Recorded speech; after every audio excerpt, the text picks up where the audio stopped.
और का लागेला कि लौ कुश कांड लगा ये ना लागेला भैया। रावण के महाराज मार दो जला मूर्ति भसान होला, एक आध दिन औरी जनरेटर का तेल बच जाला, जनरेटर का तेल बच चला चाहे समय हो जाला, आदमी कहना कि अच्छा तो लौ कुश कांड ही में चला दो।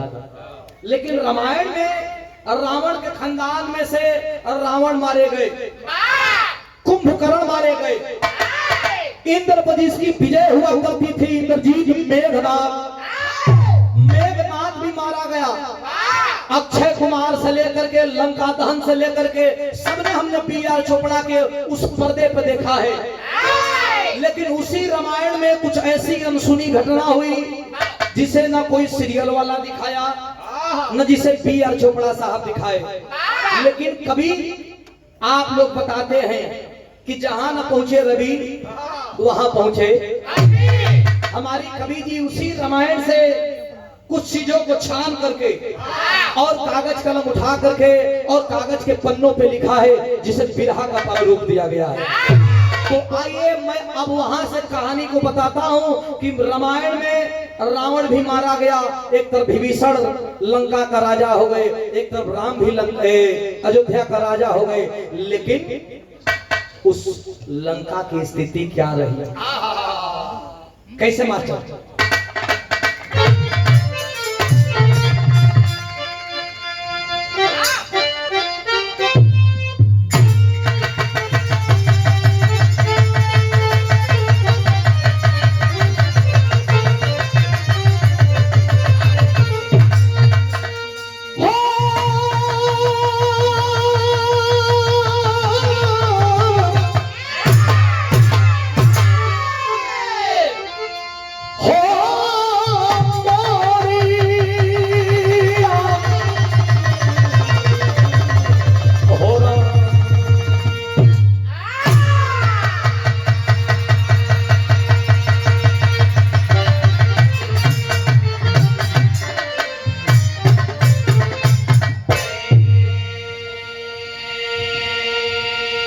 बिरहा में भूमिका का भाव बा। आज इतना भैया लोग बैठल बानी ई हमें से कहानी का शुरुआत भी भाई पंखा बंद कर, ये पंखा और कर जैसे कि आवाज खींची ना, मैं ढोलक हारमोनियम का आवाज खींची। ई हमें से जल्दी करके बैठ जा भैया, जितने जल्दी करके चढ़ बैठा, उठ बैठना हो। बिरहा में जैसे भूमिका का भाव लगल बा, आई जैसे कहानी का शुरुआत भी बा। कैसे मास्टर? एक एक लाइन आप लोग सुनी हमें।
असल पीर होता है संसार में अंधेरी निशा में दिशा जो दिखाया।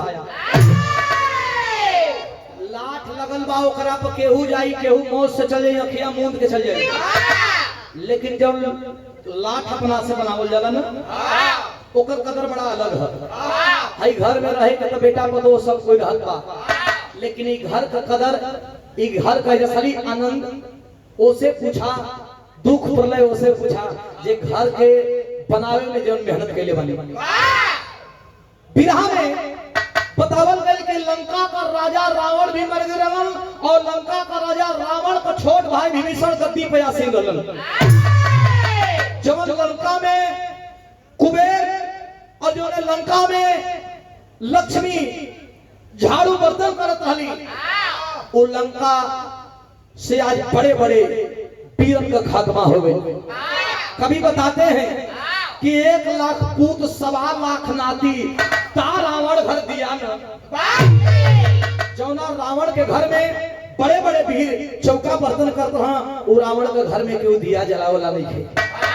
मंदोदरी रानी रावण का धर्म पत्नी, मंदोदरी रानी बैठ के फूका फाड़ के रोत पड़ी किया अरे हमार लंका, जौन लंका का सदर बनत रहल वो लंका आज वीरान हो गई। मन में इच्छा जगल कि रावण भी मर गए, कुंभकर्ण भी मर गए, हमार बेटवा मेघनाथ भी मर गई। इन लोगन का आत्मा भटकत होई, इन लोगन का न तेरह ही केहू कइलस, न इन लोगन के कोई पानी पियलस।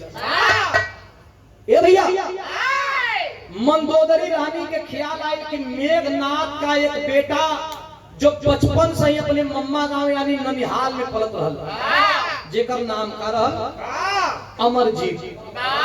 उम्र कितना बा? 13 बरिस। 13 बरिस का बेटवा के माई बोलवैली।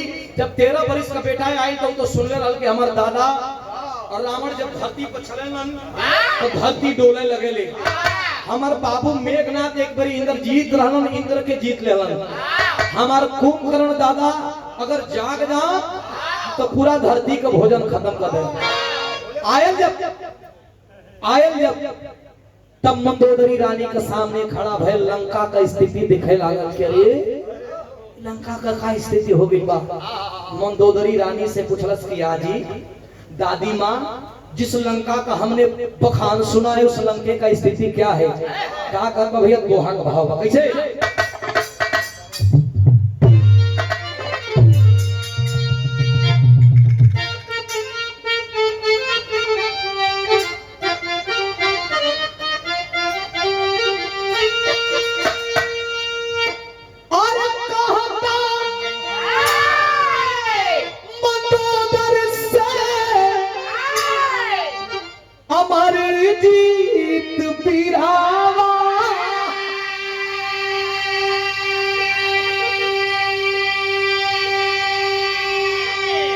कैसे भैली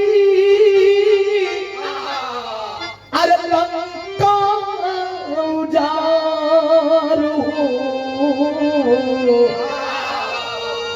ए आजी लंका का स्थिति के बनैलस के ऐसन वीर भैल के लंका का वीरन के आज समुंदर में गोता लगाए पर मजबूर कैले हो? पूछत भाई अमरजीत। एक लाइन और कहत बका,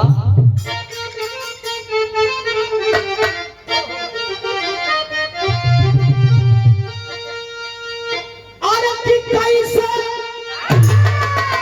अरे दसान विषय पिता मार गईली।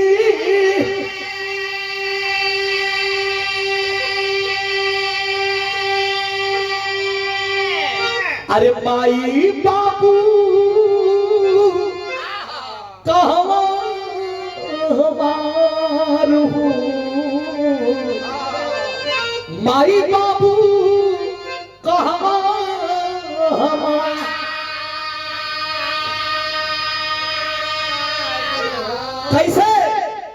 कैसे मारल गईलन? अरे दशानन रावण कहाँ भरन? हमारे बाप मेघनाथ इंद्रजीत कहाँ भरन?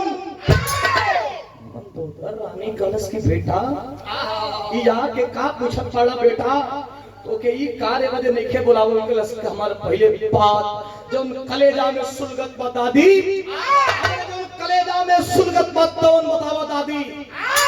मजबूर होके बाबूजी मंदोदर रानी एक बात कहती है, बिरहा में कवाली का टुकड़ा बता से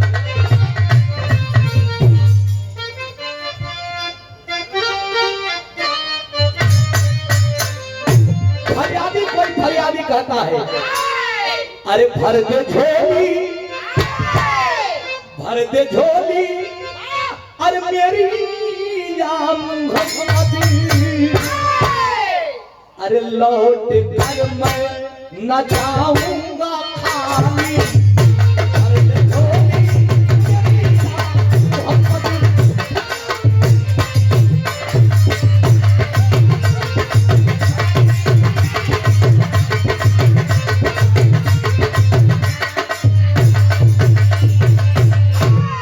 लेकिन 13 बरिस का बेटवा अमरजीत जौन सुखाई घाव रहे ओके कूरे धलस मंदोदरी रानी का कहत बा अरे रोक के बोली अरे मंदोदरी अमर से अरे लाल कैसे मिटाऊं मैं शंका रोक बोली अमर से कैसे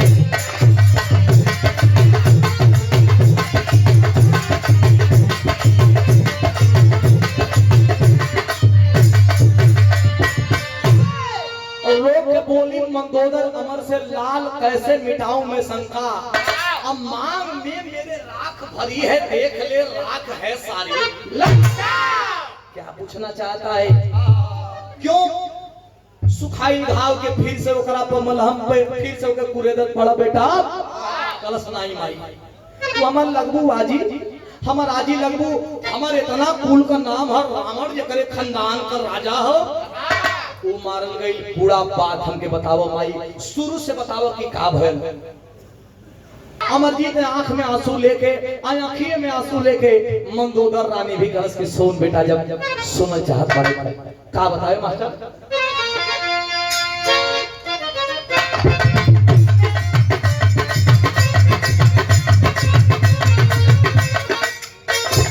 घुटना पे बैठा है अमरजीत और खड़ी होकर के बता रही है मंदोदरी रानी हर सीता कर पितामह तेरे लाए थे हर सीता कर पितामह तेरे लाए थे नार के वास के रघुबर भी लड़ने आए थे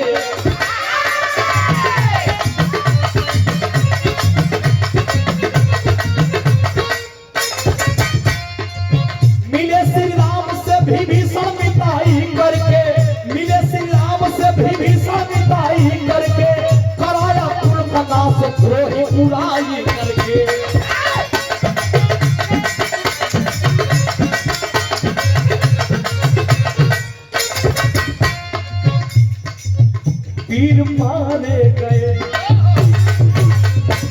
पीर मारे गए बचाना कोई सगरी हो पीर मारे गए बचाना कोई सगरी हो शमशान हो गई लंका की आज नगरी हो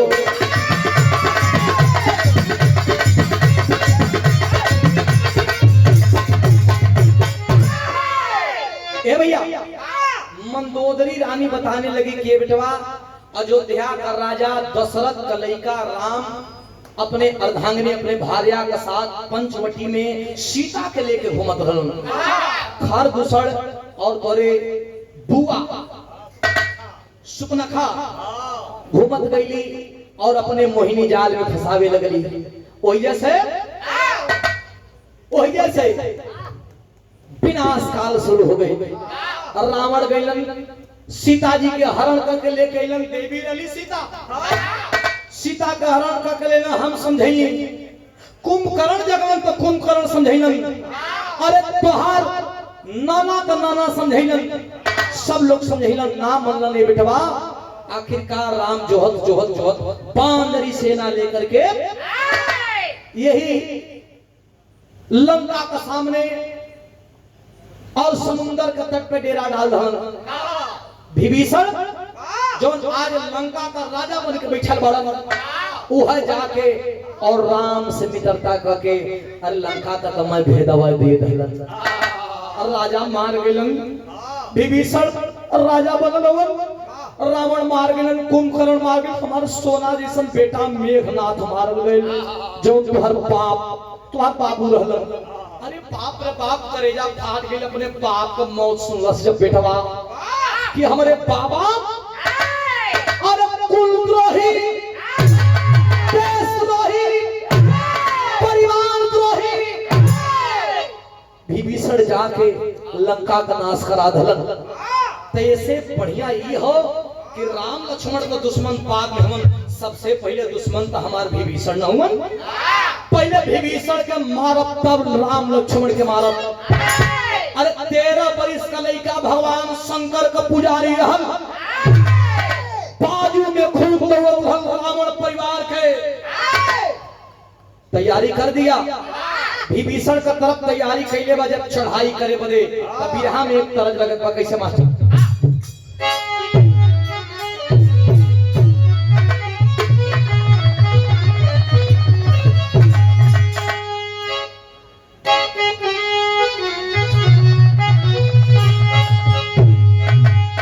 देखा भैया, आज तक तमाम प्रकार का तरज आयल बा, लेकिन वो समय का तरज है जब शायद हमने का जन्म हो या अगर होइबो करी तो बड़ा छोट हो कब्जा। आज शादी ब्याह में कई प्रकार का आदमी कई को चीज देत हन, केहू कूलर, कोई फ्रिज, कोई एसी, कोई ड्राम सेट, कहो कोई बल्टी सेट, कई गो आदमी। लेकिन वो घरी सब ना रह। कोनो लड़की का गवना भयल, बड़ा इज्जत भयल, बड़ा इज्जत से ओके कुल सर सामान देवल गई। 2 महीना के बाद जब सावन चढ़ल हो, तो सावन में जब अपने ससुर से नैहर आई तो भौजाई के जनते हुआ मजाक करे लगली, कहो नंदो का मिलल हो, मुंह दिखाई, घर परिवार कैसन बाड़न।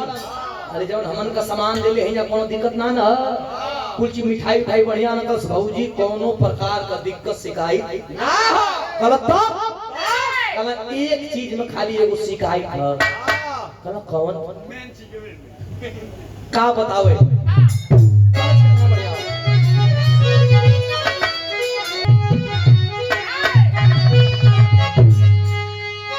नंदी कहे कि अरे फुटवा मिलल दौड़वा मिलल, अरे फुटवा मिलल दौड़वा मिलल, अरे बहुरवा मिलल ये भाऊजी। ए हो बढ़ जा भैया।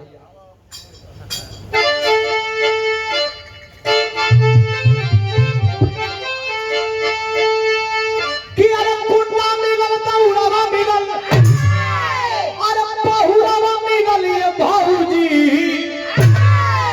अरे रतिया से जरिया पंछियों में आवे मौका।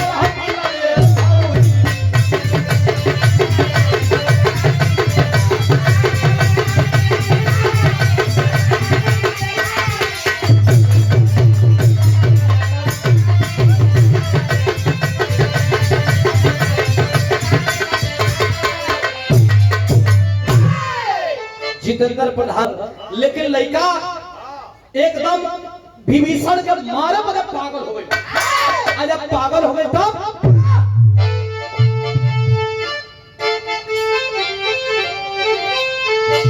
अरे कि देखी हलमिया फाफा लछनिया, अरे देखी हलमिया फाफा लछनिया, काठलवा करबुए मैया, अरे मुदई करण में उतार पपनिया, करबुए मैया।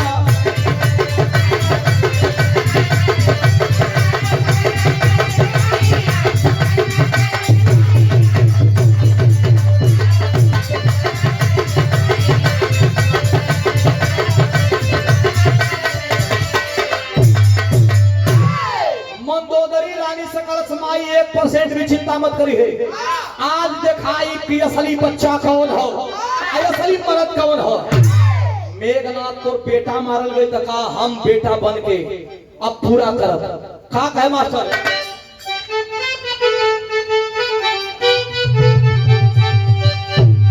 अरे कि बनते मेघनाथ हमारी, अरे बनते मेघनाथ हमारी, अरे कोई तोहरा भारा पड़े।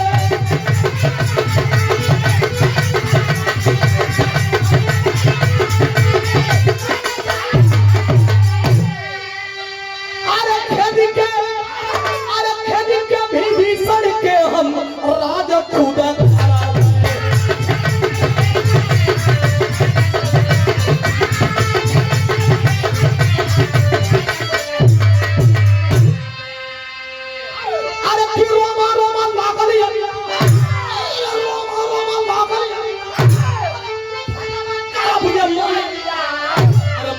चरण में उतारब अपन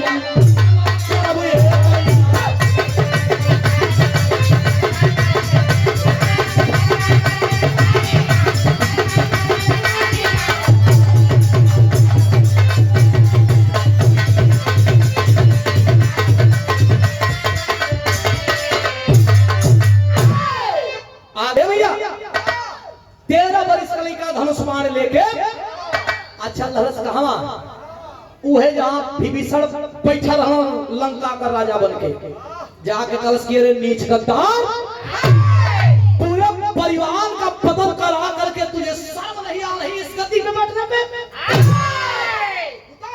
उतर जल्दी तुझे तो लाज के मारे मर जाना चाहिए तूने अपने बड़े भाई को मरवा दिया अपने बेटे समान इंद्रजीत को मरवा दिया अपने भाई कुंभकर्ण को मरवा दिया तुझे इस गद्दी पे बैठने का कोई अधिकार नहीं है। एक बात कहे क्या कहे मास्टर बिरहा में फिर दर्ज बदलवा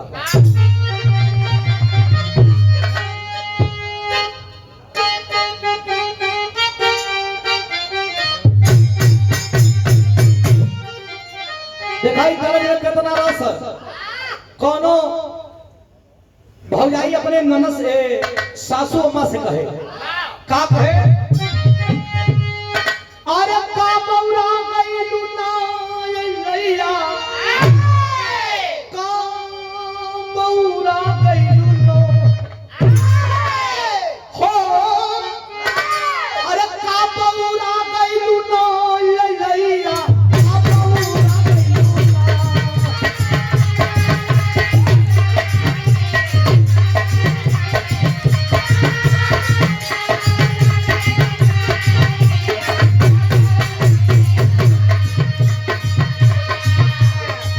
आज कमलेश सिंह यादव जी क्षेत्र पंचायत सदस्य हमारे पूज्य गार्जियों जी के द्वारा नेताजी के द्वारा शानदार 500 रुपयों का पुरस्कार सुंदर माला दिया गया आपके श्री चरणों में कोट कोट नाम है सब बहन के ठाचित प्रणाम हो आशीर्वाद की कामना है कहे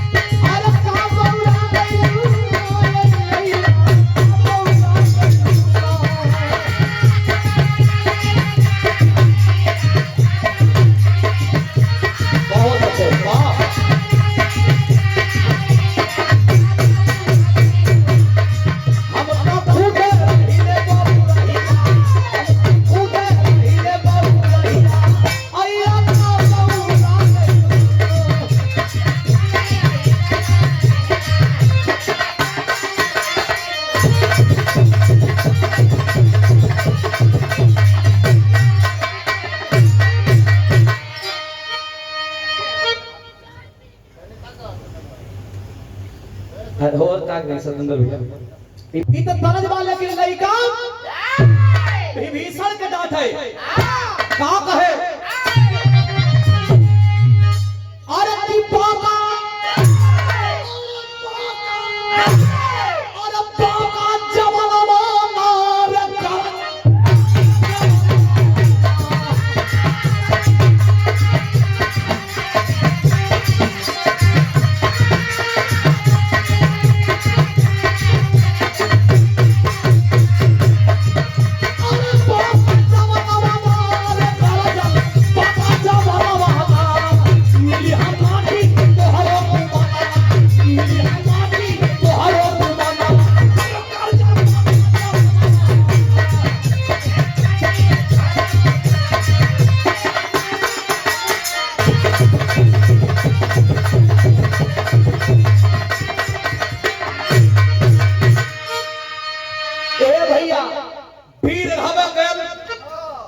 विभीषण का औकात जानते हुआ हर और खाली करे वाला रहना भगना जान ले तो कहाँ और अयोध्या में राजा राम बैठा रहना वही सिंहासन पर वही नंगे पांव देखना विभीषण कहाँ भैया कहाँ तू अब हो भैया कहना रे भैया लंका में अब रहे जो सुरक्षित जगह कहना मैं राक्षसन के मार दे तो वो भी सुरक्षित जगह ना था कहना रे भैया बहुत स्थिति बाउल चलत कहाँ कहाँ मास्टर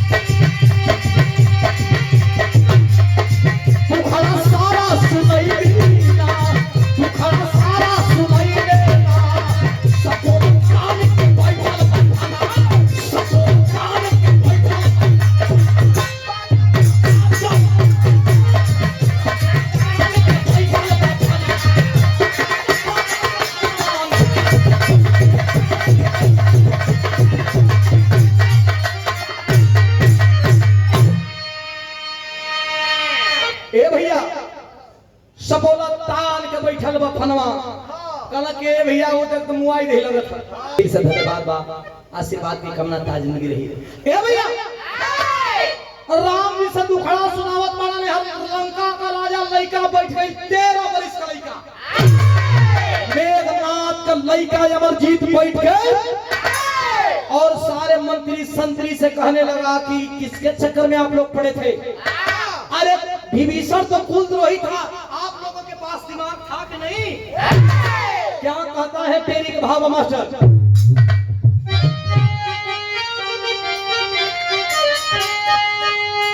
अरे बोले राम पीरन से खाली भइले देसवा, हाँ पीरन से खाली भइले देसवा। अरे पानी पानी खत्म कराया खानदान की।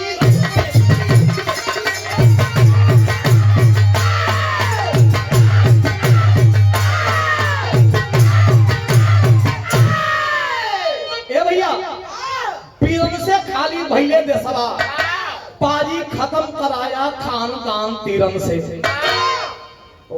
लइका अमरजीत जब राजा बनल बा वो हर संत है भगवान श्री रामचंद्र सोचना कि राजा हम ही बनैली विभीषण के, अब एक मदद ना करब तो दुनिया जमाना हम पर थू करी, हमके लालच बुझी कि देखा राजा बना तो लेकिन रक्षा ना कैलन। कलम बड़ा चिंता में पड़ल हो तब तक लक्ष्मण जी कहा का चिंता में पड़ल हो भैया? अरे मेघनाथ का लइका है ना, मेघनाथ के हम ही मरली और ओकर बेटा के भी चिंता मत करा। कहना ये भैया विभीषण कहाँ बैठल तो इनके लेके चलता भाई, एक आगे आगे विभीषण और पीछे पीछे लक्ष्मण जी, वो लइका के मारे भरे चलल हो। जब चलल हो मास्टर तो बिरहा में आखिरी तरजबा कैसे?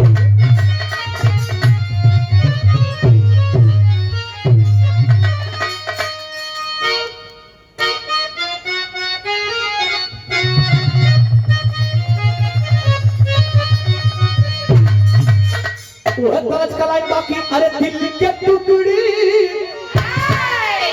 दिल के टुकड़े आंसुओं में बह गए,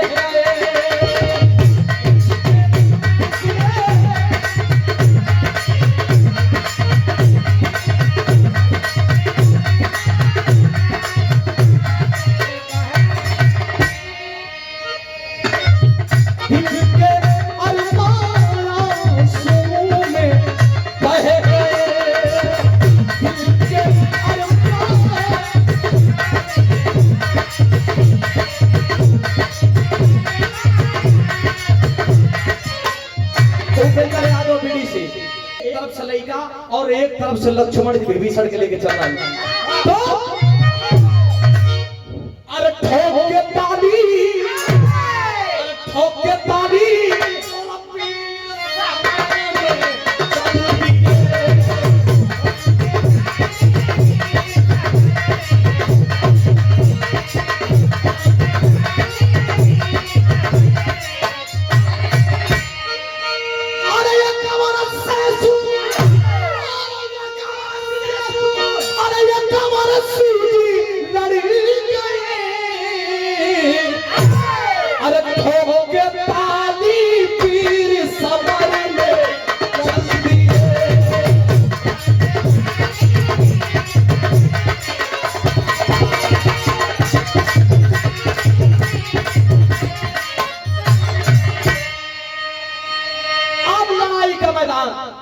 एक तरफ से लक्ष्मण जी और उनके पीछे विभीषण हो, एक तरफ से पता चलल तो मेघनाथ का बेटा अमरजीत पहुंचल बड़ा लड़ाई का मैदान में। जो लड़ाई का मैदान में एक बार रामायण का पूरा महासंग्राम भई रहल। एक तरफ से दोनों वीर भैला, जब भैला हम मास्टर तो वहां का दृश्य लिखल गेल कैसे मास्टर? पापड़ के लाइन में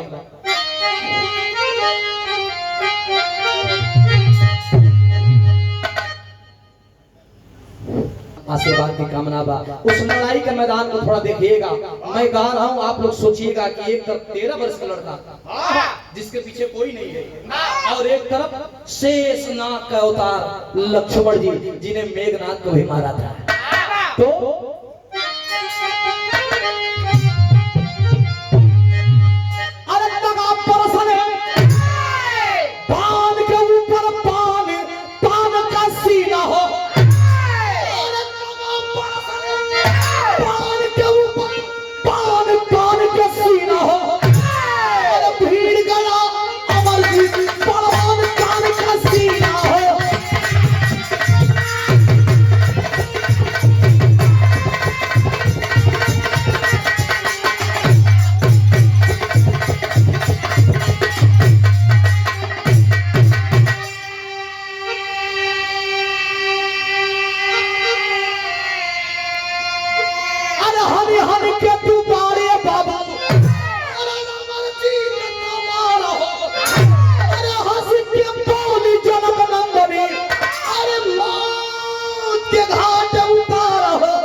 पॉइंट नोट कर जोगा। लड़ाई तो हो रहा बा, एक तरफ से अमरजीत का बेटा क्षमा करेंगे मेघनाथ का बेटा अमरजीत से, और एक तरफ शेषनाग का अवतार लक्ष्मण से। लक्ष्मण बाण चलावे तो जैसे कि लगे कि लक्ष्मण बालक हुआ, अमरजीत लक्ष्मण। आज जब अमरजीत बाण चलावे तो लक्ष्मण के भी लागे कि इतना स्पीड का तब बड़वा भैया राम कभी ना चलत रहल, इतना स्पीड का तब बाण मेघनाथ कभी ना चलत रहल। ये हाथ 13 बरिस का हाथ, अभी बच्चे जना था, लेकिन इतना ताकत कहां से आ गई? मुस्कुराइनन विभीषण कहला लक्ष्मण के भैया हम तोरे तरफ से लड़ाई लड़े आई नहीं, हम देखत है कि हम धीरे धीरे कमजोर पर थी, तो तू मुस्कुरात हुआ। मुस्कुरात ये बदे है कि तू कतनो बिसाई बिखैला बाण चलैबा कुछ होके वाला ऐसे ना कि काहे कि शंकर भगवान के जितना रावण पूजले रहल ओसे कहीं तनिकाई पूजले। आ सुना एक मारे के एक आइडिया है, एकरे सामने कोनो स्त्री नारी खड़ा हो जाई त या पर तीर धनुष रख ले। लक्ष्मण जी कहना तो हां तो लंका वाले तो केहू आई नहीं, हमरे संगे केहू आई नहीं खे। कहना तब वही लंका में दोबारा एक बार और जनक नंदनी सीता जी के बुलावल गए। सीता जी अली तो वह लक्ष्मण के आगे खड़ा होके कहले कि ये बाबू देवर जी अब तुम्हारे सामने कुछ दिक्कत ना हो, अब तू बाण चलाओ। आज अब मेघनाथ का बेटा अमरजीत देखलस कि सीता सामने खड़ा हो गई, स्त्री सामने खड़ा है, तीर धनुषिया रख दलस। तीर धनुष रख दलस कि कोनो स्त्री के आगे करके हम तक लड़ाई ना लड़ सकीला। तब भयल का मास्टर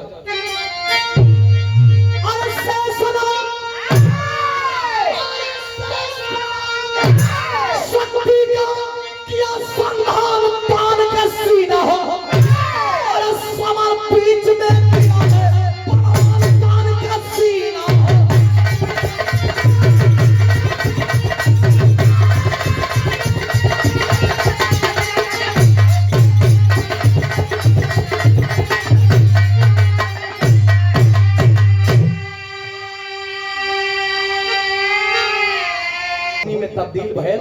जब पुनः लंका का लड़ाई तब विधा में आल्हा का भाव कैसे मार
इंद्रजीत का बेटा अमरजीत लड़ाई के मैदान में छटपटा रहा बा। पता चलल वर मंदोदरी रानी कहे रोवत गावत आइए कि एक का चिराग पिंडा पानी लेवे बदे पुरखन के तारा बदे कुल कर राजा बने बदे विभीषण एहू के भी धोखे से परवा दलन जैसे विभीषण पूरे लंका के सर्वनाश करा दलन वही तरह आज बेटा के भी सर्वनाश हो गई मार गए आखिरकार वही समुद्र के पानी से ला करके और बालू से पिंडा उंडा पार के रावण और के तारन तार कैली ई छोड़ के जब चल गेलन ए भैया एक प्रमाण मिलता है कि उस समय से आज से अगर कोनो भी समाज में कोनो भी देश में और कोनो भी क्षेत्र में अगर विभीषण निकल जाए तो कुल का उस समाज का उस क्षेत्र का नाश जरूरी है निश्चित है जैसे पूरा लंका ढह गई ऐसे कहे का कैसे मार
आखिरकार वो बेटा पीर भी